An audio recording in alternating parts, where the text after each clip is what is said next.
I like fantasize about having enough money to like have custom clothing made. It'd be like $120 to tailor my pants. Yeah. Your Adidas shoes, pants, sweatshirt, and shirt. Dicks, baby. I just discovered Dicks. Well, that's not true. You've had dicks in and around your mouth for years. Yeah, maybe that's like wrong to say, but some things would be a lot easier. Some things would be a lot harder. No pun intended. And I just took half a Cialis 30 minutes ago, so I'm good to go. Well, all right. Battle raps cause I've shaken grown men to the point that they can't even face their own friends. That's why they rhyme about jewels, not life, cause the ice on which they skating is so thin. That's what I love about the All right, just remember to keep the mic like right here. telling me how to use a microphone? Well, I don't know. You know what I'm saying? I know you're old, but I don't know how much you remember. Because I don't use one 4 nights a week. My favorite is when you're at a wedding and you're like, you hand the person the microphone. They're like, Julia. Yeah. Julia. And you're like, dude. Are we live? We're recording? All right. You ready? As I'm ever going to be. Let's go, champ. Episode 83, the Party with Strategy podcast. One of my favorite people on this planet. I want to give you a good intro. I mean, I've known you for quite some time now. I think probably about 2013, 14. Yeah, 10 years, I'd say. We're coming up on 10 years, pushing double digits. And, you know, you're just beautiful inside and out. Incredible DJ. Hold on. Can I finish the intro before you start arguing with me at least? You're calling me a beautiful person, and I was literally just about to make fun of you for doing 83 episodes and only getting 83 views. Listen, I knew that I had to bring the big dogs on soon. You know what I'm saying? I'm just laying the groundwork before I get the fucking superstars in here. Oh, my God. And you're bubbling right now. I am not bubbling. You're bubbling right now. You're about to pop. But listen, let me finish this intro. The best guy, as you could tell. Good DJ. Decent DJ. Lazy. But the thing that I really wanted to I just want to start, and I want to say that I know your story. I know you've told me, like how you grew up, where you grew up, getting into DJing, all that shit. And it's incredible. And I want it on this podcast, but we really only have an hour. So I'm going to leave that for the road guys. You know what I'm saying? Because they'll get into that. You'll do the road podcast. They'll get into that. It'll be DJ shit. I want to talk about Chicago. Okay, but let me just say that I probably won't do the road podcast. Why? D-Miles has asked me a few times. Crooked's made like comments like, yo, next time you're in Vegas, like we'll get you on this podcast. I don't think that I have an interesting enough history. It's not necessarily to be on a podcast. Like, I wouldn't want to hear about my story because, like, I guess like I hold their podcast in a higher regard than I hold myself in some way. But like, if you really think about it, like, out of all the shit that I've done, all the DJing stuff, like I've gone down every avenue of DJing. I'm really just like a basic bitch Scottsdale DJ that plays the same clubs 4 nights a week, every single fucking week, playing the same set every single week. Like, I haven't contributed to society, like the DJ community, in a way that like is significant or has like changed the game or like been influenced in any single way. I'm just like a worker. Like, I just work hard. I grind. I show up to my gigs. I do my job. Like, I network like crazy. I talk to people constantly. But like, like there hasn't, like, I haven't like influenced anyone in any way. You've been doing it for a long time. I would imagine 25 years. Yeah, you should probably know how to use the microphone. He said he'll put it closer to his mouth. Sorry. It makes me a little uncomfortable. Do you want to switch? This one's less. No, I'm fine. I'm fine. You should get better mics. Something kind of like hands-free. I don't know. I talk with my hands a lot, so I can't express myself. No, but it's fun. I'm going to leave it right here. No. You just hold it. You just hold it like. All right. So what do you want? You want to talk about Chicago? I want to talk about Chicago. I want to get into it. I want to just jump in and get right into the spice, because this is something that I've been trying to express. That people, the 83 people that watch this podcast, will know that like I talk about Chicago and I'm like trying to express how I feel about it, and it's hard to really put my finger on it. And we were having this conversation last night, and you were kind of hitting some of the same points. So I feel like we might be able to conjure up a good explanation of what's going on here. Okay. So like compared to how it used to be when you were coming here before the world collapsed in and on itself, and now here we are. It's different. It's different feel. I mean, I'm just going to be honest. Last night I was talking a lot of shit. Okay? A lot of shit. And it's because like you just land in a city and you just get like one impression of like one thing, and you're here for 2 days and you leave and you take that away with you. And like I see that happen like when people have a bad time somewhere, or like they have the best time ever. It's the opposite. They think it's the greatest place on earth. Like there's cities that I go to that I come back saying like, oh, I fucking love it there. And like everyone I know is like, that place is trash. But like every time I go there, I have like the best time. Like Sacramento is like one of my favorite cities to go DJ at. But like everyone I know that lives there, it's from there, like they like don't say a lot of positive things about the place that they're from and that they live in. And I find that shocking because I think it's a beautiful city. It's a fun crowd to DJ for. I love the venue that I play at. I have a great crew of friends out there. Like we rip it. So my point is that like I came here and I saw like a different side of Chicago. Like I wasn't like necessarily like loving the crowds, but then I heard it was like kind of a slower weekend and like, and dude, I mean, I was here a few months ago and it was like randomly warm at the end of November and the city was like bubbling and everybody was in the best mood and we were having the best time and like, and that's just any city. Like it just goes good weekends and bad. So I'm not here enough to really have like a good take on it. I'm trying to be here more, but like I don't want a good take. I don't want like your political perspective. I want what you actually feel. Like but you can't sum a city up on 1 or 2 nights. But there's like a how it used to be, and then there's a how it is now. It's the people in the industry that I've talked to out here, the veterans that I talked to this weekend, basically said like no one that used to go out goes out anymore. They don't want to be in the clubs. They're not enjoying the clubs. They're all going to the West Loop for these like Tulum style parties with sparklers and shit, and going to restaurants and like supper clubs because it's just like a nicer experience. They're not being hassled. They're not blowing a bunch of money. Or maybe they are, but they're not like dealing with like cops and violence and fights and like the same fucking shitty music every single night and the same clubs. And I mean, I get it. Like, but I don't know. I mean, last time I was here, I went and saw Timmy Trumpet at Tao, and it was fucking awesome.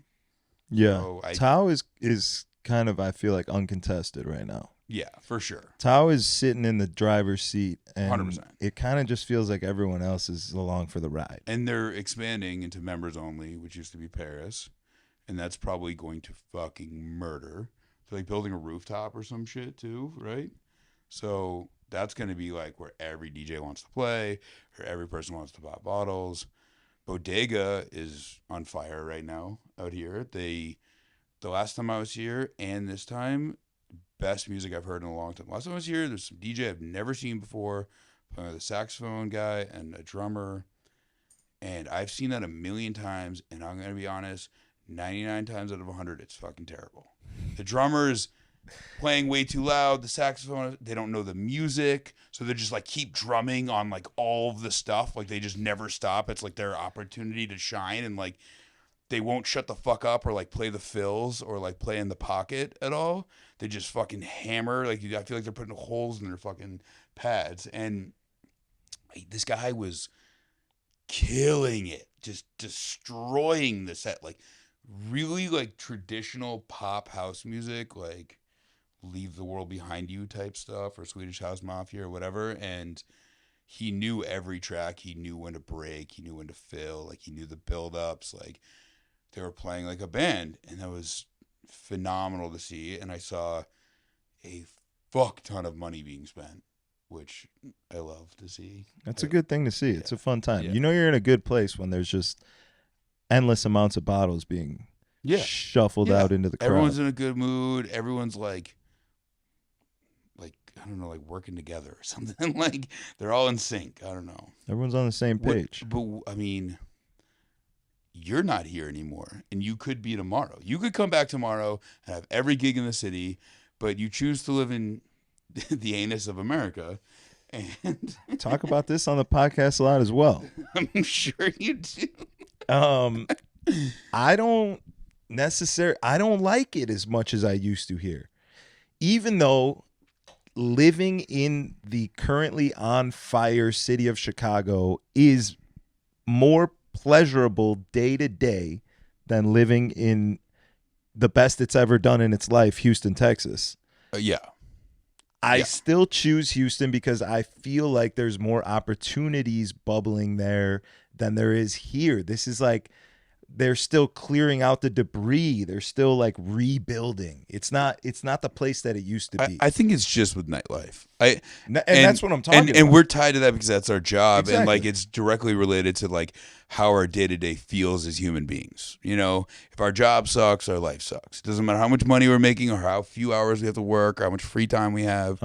But like I fantasize about like having a different job and living in a place like this because I would love to like go to like these like wonderful restaurants on the weekend. And like when I go to a restaurant, like I just had this beautiful dinner at Adelina with a bunch of friends of mine for my friend's birthday, and the food was like awesome. And like the whole time I'm like, I gotta be at work in an hour. I gotta be working an hour. I gotta be working. Like I don't want to eat too much because I'm gonna be full. Like I all this shit, and like we just, you know, it's Monday right now. It's Monday, and like us going to dinner is like, dude, I mean, I want to try this place, but like, can we just sit on the fucking couch? Like, you know, like order some shit in. Yeah, I'm never Uber gonna like Eats. get to like experience. We're never gonna be the customers. We're just never gonna. We're be the never customers. the customers because we sacrifice our nights to do that to make money. Yeah, And then you have to use your other nights to recoup a little bit. You have to stay in the crib. You have to recharge. You have to gain life back. You leave it all at the nightclub. dude. I yesterday was like, I'm gonna stay here till Thursday. I'm gonna stay in this hotel room. The hotel room was I got a friends and family discount. It was really cheap. I'm like, I'm gonna fucking order food and I'm gonna live in fucking Chicago for the week. I woke up this morning. I was like, dude, I need to go home. Get me the fuck out of here. Like, this is fucking terrible. Yeah. I hate it here. Like, but I'm gonna stay here again tonight, and then tomorrow I hope that I feel differently and I do spend the week because, dude, I would love to just go. Like, this is one of those cities where just walking around is doing something. Like, you just walk down Michigan Avenue and it's free entertainment. Yeah. It's free 99. Like, go sit on a bench, have a coffee, and you're just like, it's such a vibe. Like, just, I did it today. I like went to Starbucks and like got some egg bites or whatever and like sat on a bench and just like people watch, and it was like breezy and sunny, and I was like, this is, oh God, I fucking love it here so goddamn much. Like, I fucking love this city. Like, I would move here tomorrow.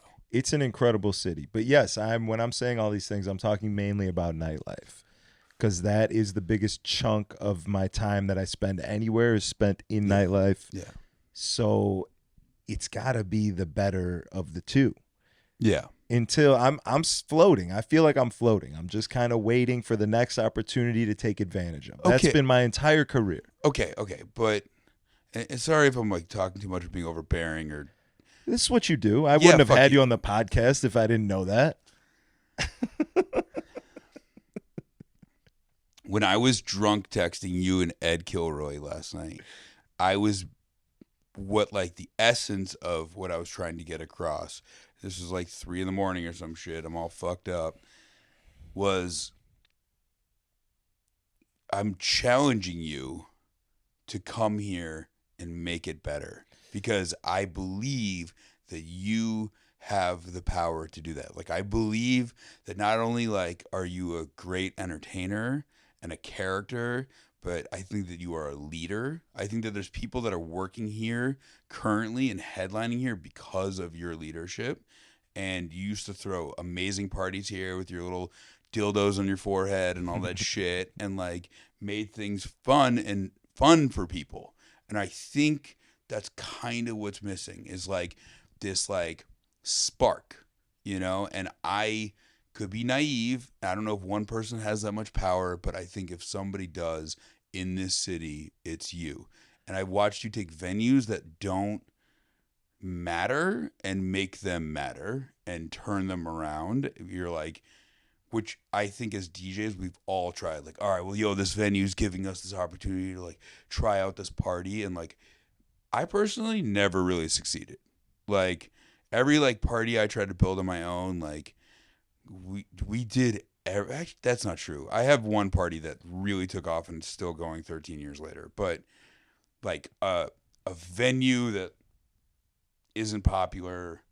I'm not talking about like me like having a residency at a big nightclub and contributing to that. I'm talking about like a place that 0 people go to and you turn it into a line out the door. That's a real party. Not like, yo, like I bring people out every time I DJ, no matter where, but I was working with a good base to begin with. You know what I mean? That's like playing at like a Liquor Box or a Bounce. Like they're popular nightclubs and you maybe bring 30 or 40 people or sell a couple tables, but like, yo, I'll just say it, fucking Concrete Cowboy. I thought you and Dolo turned that place into a happening Friday night. It was Fridays, right? It was Fridays. Yeah, and it was like they were kind of struggling to make the best like first impression in the city.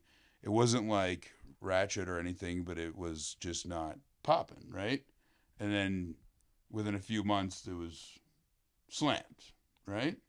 Yeah, I mean, I couldn't take all the credit for that. Me and Dolo definitely played a part. There was a team. There was Massey was a big part of that. And shout out to Massey, favorite human being. The best Love him. guy ever. Love him. The best guy ever. Yeah. And they had promoters in there, so I would never sit here and take full credit for that. But thank you for all the kind words. I appreciate that. They weren't gonna. They were a little. He'll probably kill me for saying this, but they were a little lost before you came around and said, "Hey, we need to like get all these pieces together." Right? That was my impression. Like, if I remember correctly, I think Massey had gone over there and then brought us on. I think he like went to fix, or was he there from the beginning? I don't remember. I don't know. I don't know. I have no idea, but I do remember that the whole thing happened that way because we left after the whole incident with the whole shit. Wait, you mean the man that funds? Not his partner's. This is how you don't get to work in Chicago ever again. You talk shit about one of the biggest in the city. I don't even know the guy. I met him one time. I could be making this whole thing up. I just saw a meme. And that's the internet for you. Is where we're at. I saw a friend of ours today on the street, and he was talking about, from his perspective, that Chicago's not red or blue. It's like really moderate, and it doesn't matter what your politics are. She's just the worst mayor of all time. Is that even a question? Has anybody? I've never met anybody. Okay. You're like the wokest guy I know, and you don't like. She has a huge following, right? Oh, following. Yeah. She has a following, right? Like she must have supporters. Well, this is what I'm saying. I don't know. I've never met anybody who's in support of this woman. I guess what my question is like. So she hasn't broken the law, right? So I'm asking, is she impeachable? You know what I mean? Like what? Like if no, I don't think she's impeachable. Do people protest her? Nobody likes that woman. Have you ever seen the Tim Dillon episode where he found somebody sent in? He talks all sorts of shit about Lori. Wait, you sent me this clip. Somebody sent in a review that she left on like the Yelp of some party bus company. What? And the party bus company who does that? It was like some terrible, terrible review of like her trashing this company and doing all this shit, saying all these things. And then the company replied to the review and they said, "Man, we have cameras in all of our vehicles. Everything that you said here was a lie. We watched the footage. None of this happened." She just like lied to get this company in trouble and probably get the ride for free or whatever the fuck it is. But it's a hilarious I just saw her getting roasted for the most ridiculous thing on TikTok. Like it's so like far to like to go to this point about like critiquing somebody. Yeah. But it was about her Super Bowl spread. Like the food she laid out for her Super Bowl viewing party was like sliced bread. Like just like really random things that you can't really actually eat. And like at first I was like, this is stupid, but I was like, this tells you about a person. Yeah, this is like viable, how upset like people are with her. Well, this is viable information. To look at somebody's Super Bowl spread, you can tell if they're a good person or not. Mm-hmm. You know what I'm saying? You look at somebody, if somebody invited you to their crib and they had Wonder Bread out on the table, and like some Cheese Whiz, you'd be like, what the fuck is this? Yeah. I mean, you'd be like, this person sucks. God, I can't even remember what else was on there, but it was just made no sense. It was just the most misconstrued. Have you ever seen the woman dress? I don't have a problem with that because like there's a lot of people that like, I don't care what you look like, how you dress. I just want you to be awesome at what you do. So like, you know what I mean? Like which is usually people that are really good at what they do dress poorly, actually. And that justifies it. Yes. So to dress like a fucking idiot and not be able to justify it because you're incredible at what you do. Yeah. Showing up to work, like, dude, I'm a terrible dresser. Same. And I always have been, but like, and I'm like out of shape and like bald and all this shit. But same. I think I have a mouthpiece on me, and I think I do a good job as a DJ, and I like work really hard to make it happen every single day. Like I truly care about what I do, and like as a result, I don't think I have the bandwidth to be like then go spend all this time and energy. Like I walk into a fucking clothing store, I have a panic attack. Yeah. You know what I mean? Like I get all insecure and fucked up and have to leave the store because I'm like fat and short and wide. And like even when I lose 40 pounds, my waist doesn't go down in size. Yeah. So like I'm like 5'10" and fat. So like you have to buy like a 38-inch waist, but the only length that it comes in is like 36 inches. So like if there's like features on the pants, like holes are supposed to be on the knees, right? The holes are actually on the shins. Yeah. I look like a fucking idiot. I like fantasize about having enough money to like have custom clothing made.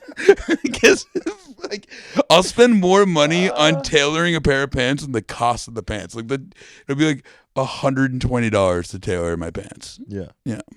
These were a blessing. Those are nice. I like the whole fit you got going on here. I recently, this is my new travel clothes. Mm-hmm.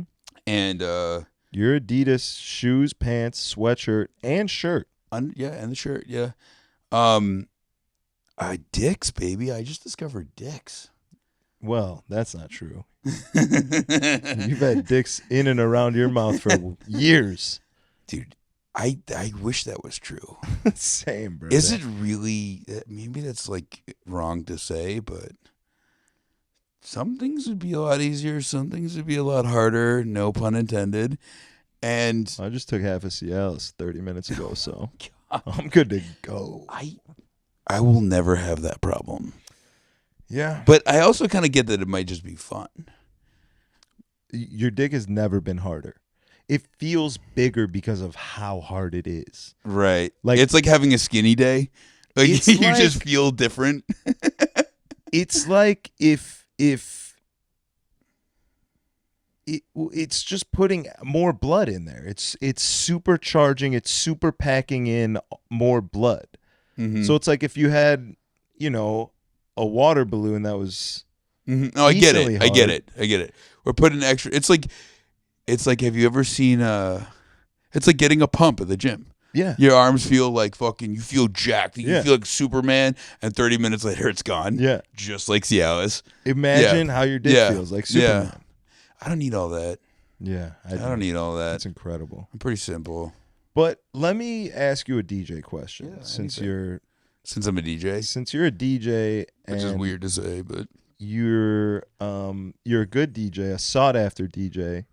One of the top guys right now in the field. I mean, what field is that? True. What field is that? Like the open format, what used to be the sought after spot that every DJ wanted. Like you're traveling every weekend, like the scam guy thing. Scam guy, but like that's kind of gone now. I don't think so. Yeah, okay. I think that what a lot of people, first of all, we're not keeping it real anymore. Okay. All bets are off. Whatever you can do to succeed, I bless your soul. Okay. Meaning what? Meaning like as little as like if not replaying songs. Like we're replaying songs now. Okay. Depending on the party. Like I don't want to get into that whole thing. Just we'll table that for a second. Okay.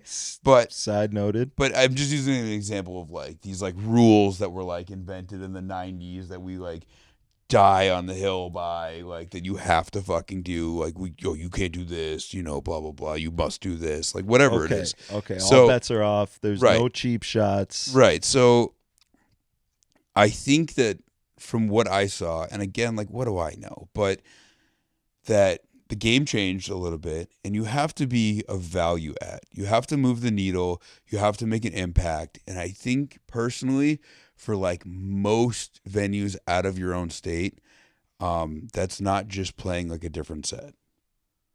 Okay, because like in my city, we don't book DJs anymore. Like we don't. I mean, it happens, but it's just not the way we used to book them every weekend. Your city, which is Scottsdale, Arizona, for anyone who doesn't know. Scottsdale, Arizona. So my owners are like, why would we do that? We got you, or like we got Vince, or like we got like whoever. Like, you know, we have great local DJs that know the crowd, know the situation, managers have relationships with, know how to deal with the bottles, blah blah blah. Right. So why are we going to bring in like DJ so and so? Like, what is going to change anything? And we good, baby. You got our this? cameraman is he's on the move. He's on the move. He's going to adjust, and adjust. Okay, I think he's just peeing. All right, so.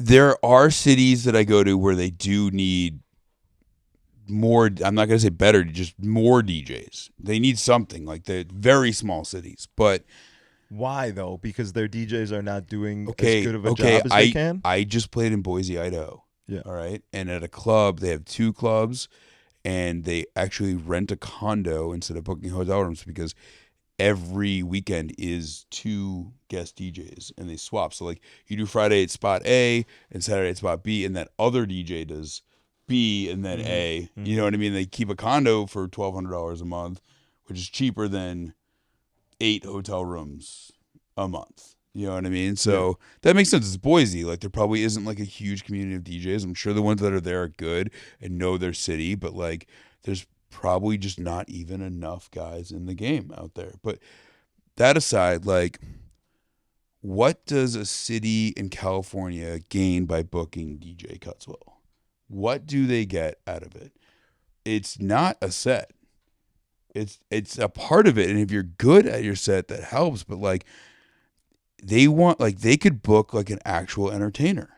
Do you know what I mean? They could book somebody, but their sales would be able to go up. Now, if I show up at a place like Bar West in Sacramento with the homies and like 30 people come in and we have like a better night for a much cheaper rate, and the set is good and it's on par with their branding and what they want and the sound that they want, then they've created a value add for a significantly small amount of money compared to the amount that they're actually seeing in return. Yeah. You know? So everybody has their own value. Everybody has their own little shtick. Right. The point that I'm making is that like there was a lot of guys that were popping for a long time that were just getting like booked off of the name, coming in, playing a set, leaving, flying out the next day, like, thank you, ma'am, wham bam, thank you, ma'am, see you later. Like, and the calls stopped coming in. Like, I think they were taking a lot of incoming calls and not trained to like hustle and grind for themselves. The game has changed. Like, you got to go out there and be fucking on the phone working this shit every single day trying to get booked. Like, what do you mean by that? Because okay, you're saying everybody has their own value, and we talked about this with Metro as well. Like we said it was like picking your character in Street Fighter. You know, all the levels, the speed, the accuracy, the this, the that, and everybody's got a certain amount of something, but also everybody has their specialty there, what they're really good at, what's their your bread and butter. Okay. So, I don't consider myself a specialist. I consider myself an omnivore. Okay. you're going to get a 7 across the board. Do you know what I mean? Like I'm good at like So you just building have, relationships Yeah. with club owners. I'm good at building relationships with locals, like even in my own city. So most of my venues, all of my venues in my own city, there's tables to my left and to my right. And literally, like, once they show up, I get to know them while I'm DJing. I make an effort to get to know them because they're coming back 6 months later if they're from out of town, or they're coming back next weekend. And then, like, you might even do afters with them. And then now, like, let's say those guys flew in from San Diego to party in Scottsdale. So now when I go to San Diego, I hit them up, they come out. Like, that's an easy play. Like, it's easy to look to your left and take a shot of fucking Casa Azul with some rich guys and like high five them. And it's not douchey, and it's not like, sometimes you make really good friends out of this process. But I think that a lot of people don't do little simple things like that. And then also, like, if you do get the opportunity to play in a city like San Diego and you meet the clients there, when they come to Scottsdale, they know to hit you up. And this also, like, brings me to my next point, which is justifying booking a DJ that has less than 100,000 followers on Instagram. Okay? Yeah. And we used to primarily book guest DJs on industry nights. So for us, that's Thursday, Sunday, Monday, and sometimes Wednesday. And it's like, okay, DJ so-and-so from city so-and-so has a following of 11,000 people on Instagram. Nobody's going to come out and pop off to him. Maybe sometimes, but like not really in Scottsdale. And they're going to play a good set, and like we're going to have fun with them, and then they're going to bounce. But what they are doing is they're promoting their gigs. And then when people from their cities are coming to our city, they'll go, hey, DJ so-and-so, like, I know you play out there sometimes. Like, where should we go and party? Or, like, I saw you were playing at Riot House in Scottsdale. Like, we're going to Scottsdale next month. Like, well, and that actually, like, really works. And, like, building helps business. the club out, yeah. A lot. And it's a cheap way to get exposure, like, across the country. Like, That's really important. I think more club owners should hear this. I'm going to clip it up. I'm going to put it on Instagram. Yeah. I'm going to hashtag CEO. It should be like, it's just visibility within your industry too, because like industry people follow industry people. Like somebody like a Joe Maz or a Conflict or like a Scene is followed by like all the owners, like all these big hospitality groups all over the country, if not the world. And like they see like our business, and it just creates relationships across the board. It's important. It's really important. Like, and so I've always been a proponent of booking DJs. It's just my city has blown up so much that like over the last couple of years post COVID, that I mean, we're just doing epic amount of sales. It's outrageous. It's outrageous. The last time I went to Scottsdale, it just felt like Vegas. It did not feel like Scottsdale whatsoever. I would argue that our net profit is probably higher than anywhere else in the country, because a place like Live might do a much greater sale on a Saturday night than we do, but they're also employing like 400 people in a night in a space that's like 22,000 square feet in a giant resort that has insane overhead. Now, they could be subsidized by the hotel because it's an amenity to the hotel. And this is something I learned like back in 2009. Like I ran a nightclub and a casino, and like the casino legit did not care if we were profitable. All they cared about was head count. Because if we put 800 people in the club, it's 800 people into the casino. Yeah. You know, and that's something I've learned a lot about like over the years, but that's not the case in Scottsdale. Like we're not an amenity to something else, and the numbers that we're doing and our net profit. And then on top of that, like the cost to do $50,000 in sales in the club is the same cost to do $100,000, because you're going to employ the same number of people in a night, and you're just going to bring out more champagne. That's it. So your net profit starts to skyrocket, you know, and it's what's happened, and we're crushing it, and we're expanding, and we're opening hotels, and my company's opening all over the country, and like they're doing really well, and like I've watched these people come from absolutely nothing and build this whole city into this crazy thing. And I spent years trying to convince people, yo, Scottsdale's so cool, hot girls, great party, blah, blah, blah. The hottest girls. And it took a fucking pandemic for everybody to actually find out about it, you know, which is sad. You don't feel like it's like, obviously in nightlife, you love it because the parties are lit. It's crazy. The money's insane, amazing. Everything's great.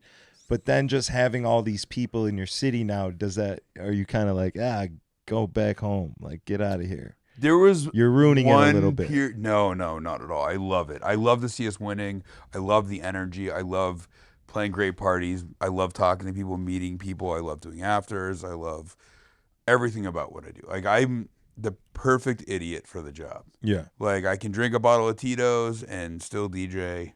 No problem. That just takes training, and you've been training. I know. I've just always been good at drinking. Yeah. You know, some people are just not good drinkers. This is true. Yeah. And this is true. I mean, I'd argue Saturday. Shouts to Jesse Seeley. Shouts to Jesse Seeley. You're a terrible drinker. There's one part of your job you really suck at, and it's drinking. But no, there was this one period for like 6 months when it first, like 21 was it? When we dropped whatever. Okay. We dropped the restrictions that night was like New Year's Eve. Like it was like a Wednesday at noon. They just randomly announced that there was like no more mandates. And I had like a fucking meltdown that night. But then it was like, you know, I got comfortable again and it was like awesome. And there was like a 6-month period where every weekend was Memorial Day. And it was just too much. It was like, I need a break. I need to get like, this is like a line out the door at 8:30 p.m. every night. Yeah. Like, what are we? This is not healthy. There's all that SBA money popping up. I don't even know if that's true or not. Dude, but I'll try to tell you right now that's true. I mean, I'm sure it's true, but I think also like there was a lot of people that still had jobs during the pandemic and had nowhere to spend it and were saving because they were just stuck at home. And then also, or they were just like, fuck it, run the card because I'm free. Yeah, it's like freedom. Who cares? Everything's back. Mm-hmm. The world is back. I'm going crazy. I'm going nuts. I'm spending all my money. Mm-hmm. There was definitely a lot of money. And there was only 3 places to do it, which was Texas, Arizona, and Florida. Yeah, and unfortunately, I picked Texas. You know what's so funny is like I was really excited about you being in Texas. I was super excited. I was like, I'd never been to Houston. I was like, it's a massive city. Bottle Blonde's open there. Like it's now like I got my like best friend down there. I'm gonna go fucking rip it with him. Blah blah blah.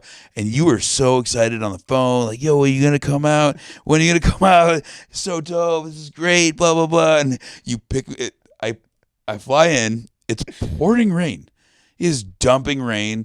And you have to like drive by like the projects when you leave the airport, so it's off to a bad start. Like it's just not the best way to like enter the city. Yeah. And then you pick me up and I'm like, yo, what's up, man? And you're like, oh man, I'm just really unhappy. I'm like, what are you talking about? And you're like, I'm like, dude, you've been like so excited, like on the phone, like come out. You like tricked me into like dealing with your little like depressed state. Like you're like, man, I fucking hate it here. I hate it here so fucking much. Get me the fuck out of here. The people here are the worst. The clubs are the worst. Like, I just want to like, and then you were like, you hadn't like really gotten settled yet. So you were like subletting this like dumpy apartment. And it was an Airbnb. Yeah. And I just remember it like feeling like it was like flooded. And then we went to like downtown and it was all boarded up because like they hadn't like fixed it since like the last tornado or whatever. Like the whole downtown area is still just covered in like boards and like boards and bums is what it is. Oh, God. It's like bottles and boards at Postino, but better. Bottles and boards at Postino. But I was like, what are you still doing here? Like, the world is open. And you still haven't left. I've been trying to... I don't know you're not living in Arizona. It's like you were like made for Arizona. I know. I should go to AZ. But I'm just waiting for the right opportunity. Like, I'm not on the verge of suicide enough yet that I'm ready to just say fuck it and move anywhere else but there. That point may come. It's not here now. I'm just waiting for the next, like, good, right opportunity, the next move. That's one of my strong suits is I could wait it out, baby. Yeah. I could wait it out. I think that's a mistake because, like, I don't know, you might die tomorrow. And it's like, oh, I just spent the last... Dude, can you imagine you die in Houston, Texas? We have to bury you in Houston, Texas. I'll never... Nah, dog. Yo, I want you to know that if you die, I'm going to be like... I'm going to call your mom, and I'm going to be like, yo, I just talked to him last week, and he was telling me how he wants to be buried in Houston, Texas. And, like, it was, like, his dream. Like, my last, like, joke to you is forcing you to spend eternity in Houston, Texas. You would be haunted immediately. I would have nothing left to do for the rest of my non-existent life. Worth it. Rather than to haunt you. Worth it. Fucking worth it. Do your worst. Do your worst from hell. Dude, burying me in Houston, Texas, I'm just soaking up bum piss in the ground. Yo, I have this fear of being buried alive, like I'm not actually dead. It's like waking up, you're like scratching in the coffin or whatever. Yeah. So I tell my girl all the time, but remind her, I'm like, oh, and also the fear is waking up buried alive, right? But in the crematory and being burned to death. So I've made her promise me 100 times that I'm buried at sea. Which I like work that out in my head. And I'm like, okay, so you just got to get a boat. She's got to put me in a bag and tie a bunch of weights to my body and drop me in the ocean. That's like an episode of Dexter. Is it? Have you never seen Dexter? It's been 20 years or whatever. Fuck. God, it was so good until the end. I never finished it. Good. There was like a season where he was like it was like the season that should have been the end, and then they like kind of start like chapter 2 of the story, and a lot of shows have done that, and it's like it's like when the chick left Shameless. It was like that should have been it. But let's add 3 more seasons because we're fucking greedy. They really want to milk it. They really just want to milk it. They got people hooked. They said let's keep them on the line for as long as possible. Yeah, and they Walking Dead. They tarnish their name like Walking Dead. Another one. Fuck that. Yeah. I just come on enough already. Just kill them all at once. Yeah. I don't even know what happened. I was hoping that maybe they I don't know, found a cure or something. Apparently not. Anyways. I'm ready for a zombie apocalypse. I'll tell you that, though. I think it sounds more romantic than it actually will be. I think it'll be pretty miserable. I think if you think Houston, Texas is bad, just wait till the whole world is Houston, Texas. Yeah, I mean, there is definitely some very strong similarities between Houston, Texas, and The Walking Dead. I feel like you need to I think the best part of you like being so open about how much you hate it there, like online too, like you're on the internet, like talking about how much you like sometimes hate I feel your like city. Someone from Houston's just gonna shoot me when they see me. Right. And then you like show up to the club and like they're like, great promo this weekend. He basically told everyone in the city to go fuck themselves. It's the worst city in America. By the way, I'm playing a Bottle Blonde tonight. Come see me. Wow, I'm stuck here. Maybe I'll make it a little bit better for you because you're forced to live here. Yeah. That's like me. You started this podcast off by being like, hey, let's talk shit about Chicago. I'm like, yo, I just started getting booked here. Like, wow. It took me years to get booked in this fucking city. And that tells you something about the current state of the DJs. they had to finally reach out to Cutswell. They're like, fuck, we didn't want to have to do this. Step it up, Gordo. Shout out to Gordo, amazing DJ, but I guess you can't be everywhere at once. That's the problem. You can't be everywhere at once. Oh my god, dude. Do you have any favorite sets that you heard this weekend, maybe? I didn't really hear very many. And dude, honestly, when I'm at the club, I don't hear the sets. Yeah. Like we'll have, there'll be like guest DJ, like one of my clubs, whatever. And the manager comes running over. What the fuck is this? I'm like, I don't know. I'm taking shots. Like, what are you even talking about? Like, who actually hears the music? It's always like so background to me. Like, and I have no ability to judge a DJ. I've seen a million of them, and I'm like, I don't know. Is it? Maybe it's good. Maybe it's bad. I don't fucking know. Like, well, that's the best part about it is the room tells you. You know what I'm saying? Like you could have no business judging a DJ whatsoever because you know nothing. But if you're in a room that the DJ's rocking, you know that they're doing their, whatever they're doing. I've seen.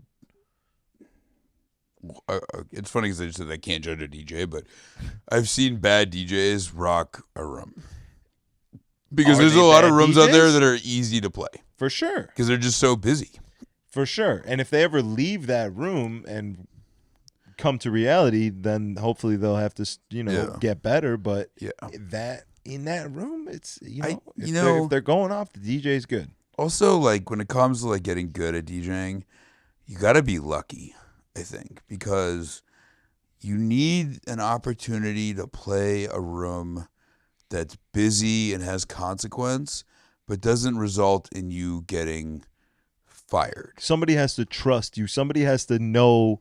Somebody who's been doing it long enough, a club owner or something, has to see something in you that says, okay, so, this kid's going to be good. Even if he fucks up tonight, I'm not going to fire him. No. So, like, I used to play Dos Gringos in Arizona a long time ago. And it was, like, me and my friend Jimmy would do it together every weekend. And we did like Thursdays and Saturdays or something. And it was like 4 and 5 hour sets. And it'd be fucking slammed. It'd just be slammed. It was a very like basic bitch crowd, like Montel Jordan, this is how we do type fucking blow the whistle, be faithful type, Lil Jon Get Low type crowd. Like just, you know what I mean? Like just like classic party records, shots by LMFAO. This is 2007 or something. And like, all those records still get ran today. I play Lil Jon's Get Low every single night. And I fucking love it. And shout out to fucking Lil Jon. I had him in the booth with me last week, and he's fucking singing along to it. And I'm like, this is a fucking moment for me. Like, how do I not have this on video? Yeah, how do you not have that on video? Dude, I had him, Diplo, Chainsmokers, and Dylan Francis all in the DJ booth at the same time, and there's no evidence. So anyways. So did it even happen? Did it even happen? Nope. So, So we got to play there, and like I sucked really bad, but I got to like practice every weekend there and get better and better and better. And if I had been put on at a club that like needed a good DJ, I would have been fired immediately, and then they would have never hired me back because their impression of me would have been, you suck. Yeah. So. And that's never happened to you, where you've been DJing at a place where you shouldn't have been at yet? That's happened to me for sure. I can't. I'm a play it safe kind of guy. Yeah. Big time. And that's hindered me and helped me be successful at the same time, because I try really hard to not put myself in situations that I can fail in. Now, sometimes that means you're being a little bit of a puss, and sometimes that means you're being smart. You know what I mean? Or sometimes it means you're Jewish. So,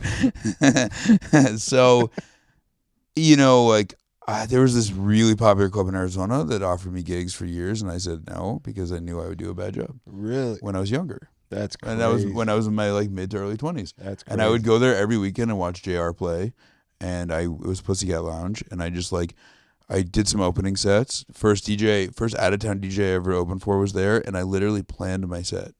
Like from beginning to end, like to the point where like if he got on a little bit late, I would have been out of music. Yeah. You know, like so. I was really blessed to be at a place like Dos Gringos that was packed, and like I could cut my teeth. Yeah, and then like go to the next step after that, and the next step, and the next step, and like I don't think I got good at DJing until 7 years ago, and I've been doing it for 25. Yeah. And that's wild. Yeah. I'm really dense. I am feeling like I'm relearning how to DJ right now. That's awesome. I always thought I was a great DJ, but now I kind of think like I never was. Totally. You know what I'm I know saying? that feeling, 100%. I'm kind of like, wait a second, what was I? I'm like doing these things now, and I'm like, That's good. I should have been doing this before. Like, what was I doing before? You know? I play the same set every night.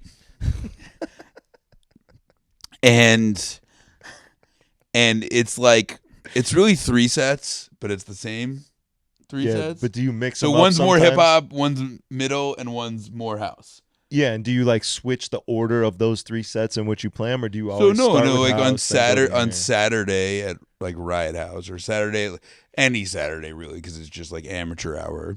Yeah. It's the 50-50 set. But then if I go to some club in some small city and they don't want hip hop, then it's like the 80-20 or the 70-30 set. Okay. And then Sundays at Riot House is like the 80-20 all hip hop.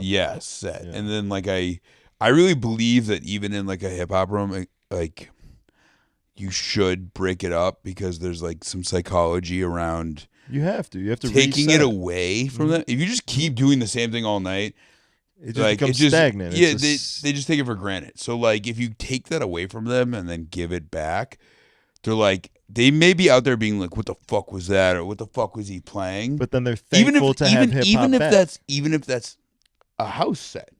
I go into like, I had a friend that like hates hip hop come out on Saturday night when it's at Liquor Box. Don't play no fucking hip hop. And I'm like, go and play hip hop, and he's all upset. But then I go back to the house and he's like, yeah. And I'm like, I told him straight up, I'm like, I'm playing mind games with you, and you're my friend because you're an idiot.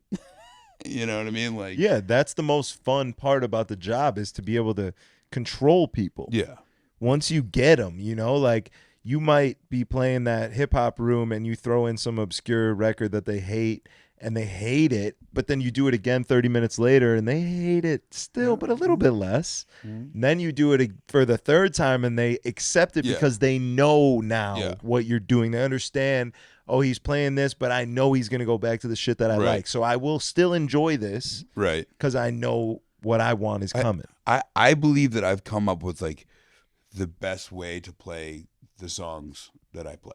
Yeah. Like to be like, this record, then this record, then this record, and I like know what I'm gonna do like 10 records ahead, and I still get in the zone and like think of things, and I'm like pounding the fucking keyboard and like thinking 10 songs ahead or whatever, and like really like, you know, like talking to God or whatever through the turntables, like getting in the zone. And then God, that's so ridiculous to think that you're talking to God through playing shitty music while people are popping bottles. But anyways, it's God speaking through you. Yeah, it's that like, it's like that vagus nerve thing. Yeah. You know what I mean? When you hit the zone. And so when I change it, it's like you're telling the wrong story. You know what I mean? So what do you mean? So like if I switch the order because I'm feeling insecure about playing the same thing every night, or I've been at the same venue 2 nights in a row or whatever, I think it's better to like stick to your guns, know what you're going to do, and just fucking rock it. And then like it kind of reminds me of like another thing, which is that like, you know, you kind of start to run out of energy as the weekend goes on. Yeah. So like Thursday, it kind of for me, it kind of plays like this. Thursday, I've like forgotten how to DJ. Yes. Okay. And Friday, I have. Sometimes I think like I have a 4-hour set. I'm like, how am I going to play music for 4 hours? Yeah. What the fuck am I even going though to play you for do 4 it hours? 5 times a week, every week For 10 years. Yeah. Right. Like sometimes that thought still enters my head. Right. So Thursday, I have forgotten how to DJ, and I'm like, oh yeah, like these songs that I played 10,000 times, I magically remember. Yeah. Friday, it's like because going through music at home doesn't really work the same as going through music at the club. Yeah. Like that opportunity on Thursday, like I can sit at my house and like pull up new files or old ones or whatever, be like, oh yeah, don't forget to play this, don't forget to. Once I get to the club, like all that's out the window. Yeah. You know, if I see something in my folders while I'm DJing and it works with what I'm doing and I haven't played it in a while or whatever, or I know it'll work really well with the record I'm playing, then I add it. And then the next night, it's not like a thought. It's like, oh, I'm going to play this again.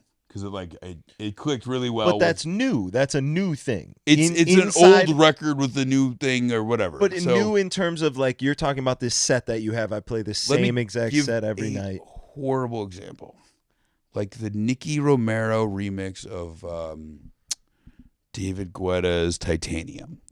Okay, there's like not, but like I'm playing it like I'm in a situation where I'm playing all house music at 10:30 at night, early in the night.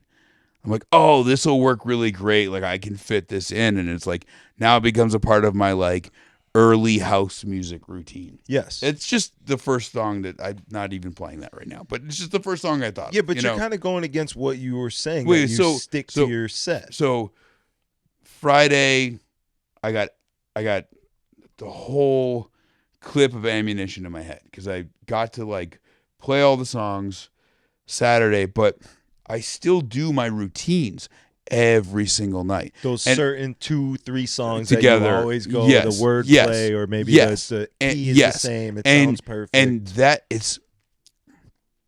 I can like switch the arrangement of songs, but the way I mix is identifiable by the staff. Okay, the way I mix is identifiable. So I could play completely different music and then just be like, "Oh, Cutswell's DJing again." I feel that. I feel that. So hold on, let me pee real quick. Yo, can we pause? Yeah, let's take a break. I need to pee as well.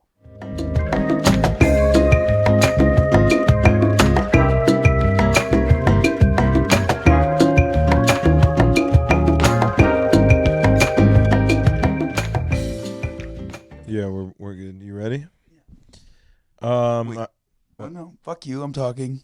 All right, we're back. Yeah, I feel you. I like what you said about the staff not like knowing who it the is. Staff knowing, even if you play completely different music. But I think that is a good thing. You should have your own recognizable sound as a DJ. For sure. But when you're a resident, it just is what it is. Do you sometimes feel like when you get on to DJ, people know that there's a new DJ on? Like you kind of take over. Like I remember one of my. Can I be honest? Yeah, I fucking hope so. But you don't actually feel that way. I hope. I used to be like, I walk into a room and the DJ is doing a good job or bad job or even just a different job. Yeah. Like I walk in and the opener's like just banging out all this like electro house and like I'm like about to play a ton of hip hop. It's like, how's this gonna go? You know what I mean? Yeah. But I hope that like I'm good enough that I make an impact. Like you have a presence. That I have a presence, 100%. And that's something over the last 2 years I've really, really been trying to work on. Like I've really tried to like get my mic game up a lot. Like, and some nights I'm just fucking crushing on the mic, and some nights I can't even talk. Like last night I took the mic at fucking Liquor Box while Lago was playing.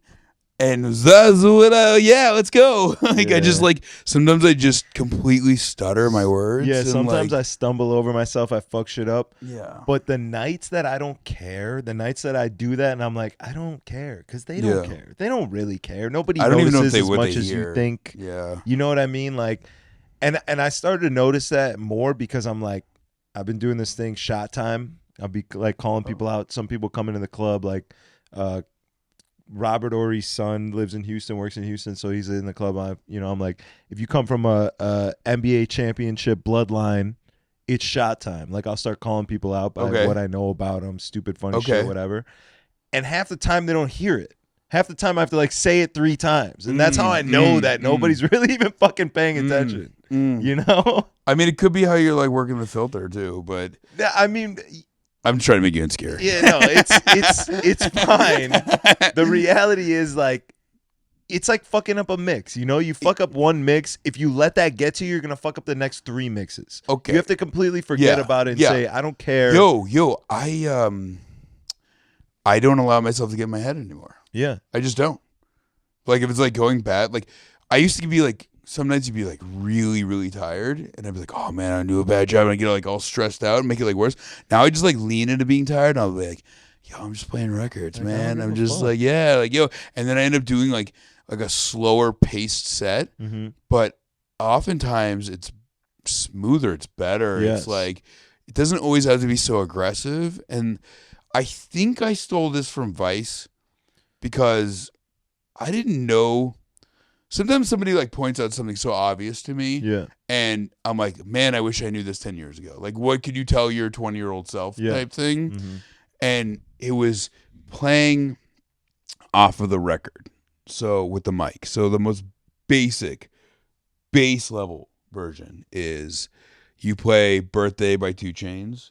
You kill the volume, yo, Scottsdale, where the fuck my birthday's at, right? That's the simplest example, right? It's a birthday song, where my birthday's at.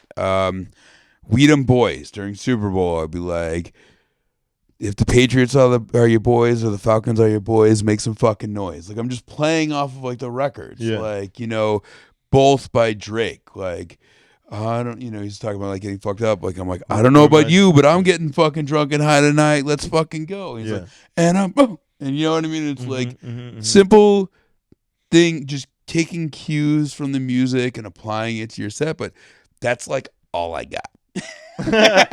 Like, I'm like waiting for Vice to come back around so I can steal more from him. Because I just like, I'm not like creative enough to like come up with something on my own. But some of the things that like have really like bachelor parties, like, dude, I fucking was playing at Hefe and I was like, some bachelor parties, sign was like bottles coming out, whatever. And I'm like, my man, you ready to go to fucking pussy prison? And the club then, when I said that, it just came out of my mouth and I was like, oh my God, I'm gonna hear about this, like, from the owners of the club. And I shit you not, they made a sign that says pussy prison and it has like the jail bars. That's fire. And they want me to do it. They do it like every night now. Or like, you ready for one pussy for the rest of your life? To me, that's the Don't best. do it, John. That's the best possible scenario. Is if you just say something, it's whatever it is that's in your mind, and you just say it, and it fucking works perfectly. Yeah. That is totally. That is what I live for. Totally. That is the ride that I try and ride at every moment. And doing it on a microphone in a fucking nightclub is terrifying. Yo, and on the flip of that, like, I'm really not happy with my set from Saturday here. Yeah. It was fine. Whatever. Well, you were a little nervous. I was not nervous. Well, you were a little nervous. No, I was drunk as fuck because like I went out to dinner with the fucking bottle poppers and we took 100 shots and like it was my first set at a new club and like I don't get nervous anymore. I just like want to do a good job. So like I'm like trying to focus and like you and the vegetable man are like grabbing all over me and fucking up my set and the gear's broken and blah blah blah. But like it was a lot to deal with. It was a hectic DJ booth. I'm not saying that you didn't have justified the point I'm trying to make, and this is directed towards younger DJs, is like it gets easier. Like I don't like harp on it anymore. Like I mean I'm sure I will harp on it at some point in the future, like especially if it's like a situation where that leads to me like losing a potential gig or like not that it would ever even be like I did something stupid like Jesse Seeley stupid, like fall asleep in the DJ booth stupid, but like just we just didn't really like the set, like, and you're not going back. And if I'm in a place that I don't belong in the first place and they're like, we don't like the set, I'm like, yeah, shocker. I don't know why the fuck you booked me, idiots. Like, what am I even doing? Dude, like, I don't even want to come back. I got booked at a Latin night in California, and I'm like, literally the DJs that were opening for me were playing music I've never heard before. And it was the after party for a Latin concert, and I'm like, I've got 3 Latin songs. Right. Like, and one of them is MIA by Drake. It's like not even a Latin song, okay? Yeah. Like, and what am I even doing here? I played a really hard hip hop set. They were really happy and they rebooked me, but like, I still don't think that they should have booked me in the first place. Those are actually my favorite sets. When I know that people are upset with the dumb things that I'm doing, like take my shirt off or put a girl on my shoulders, or I feel like club owners love it when you do that. Sticker on a girl's titties. I mean, 99% of the time, yes, but then there's those classy spots. Certain just people. Like you're not gonna. Are you gonna do that? Are you gonna do that at a place like Tower members only? Yeah, where it's like all about like the look and 100%. It makes me want to do it way more. Okay, I get that, but like, do you ever say like, all right, so I played some like pretty like upscale, like high-end venues sometimes, and there's a lot of money in the room, and like it's cheesy still. It's cheesy because like, you know, like they won't even order certain types of bottles because of the bad look or whatever, regardless of the cost. So I want to be my true self, no matter where I'm at. You won't chameleon. You won't chameleon. You won't change who you are for anyone, is what you're saying. I am a chameleon in regular life. But if I'm behind that fucking DJ booth and I'm playing music for people, I'm going nuts. I just think it's really lame that you started taking your shirt off when you got skinny. And that, I've been taking my shirt off. And you know what? And that makes me think that you're kind of an insecure pussy. I've been taking my shirt off. Fat as fuck. Naked I know. I remember as fuck. in the banana hammock. Yeah. Yeah. I love that about you. I think that like I think that you just need like to get put on blast, and then everyone's gonna want to party with you. Yeah, I'm trying to get like on the dirty. If this was like 2016, I want to be on the dirty. 2016, 2006, bro. Sorry, 2006. Yeah, 2006. Gorilla Girl and Picture Nazi. Shout out to Picture Nazi. Saw him last weekend. Let's go, champ. Yeah. You know right, let's wrap this up, though. Like, we got to wrap this up. We got to wrap this up. I wanted to talk shit about I know you don't like to wrap it up, but we got to wrap it up. Dude, I'm a married man. I don't need I know, to wrap you don't it up. need to wrap it up. That's what I'm saying. You're a lucky guy, because I still got to wrap it up, and I don't. I love my girlfriend. I know you do. Okay. I love your girlfriend more than you love I your know. girlfriend. It's so weird. It actually makes me mad a little bit when I see you treat her badly. I do not treat her badly. I bought her a fucking couch yesterday. Yo, I was about to buy her Beyonce tickets today, and she just sent me a text that her best friend bought her, and I wrote her back. I wrote, "She's dead to me." And I'm like, there's only so many things that I can buy this girl because she's so like doesn't. And I'm like, you just stole an opportunity for me to make my girlfriend happy. Yeah, you gotta kill that bitch. All right, let's wrap it up. If you're on YouTube, drop a comment, like the video, subscribe to the channel, help the kid out. Little algorithm activating activities. Cutswell AZ on Instagram. Yes. Cutswellas. Yes. Cutswell AZ on Instagram. What about your Twitter? Just your at Twitter's Cutswell. Kind of hot a little bit.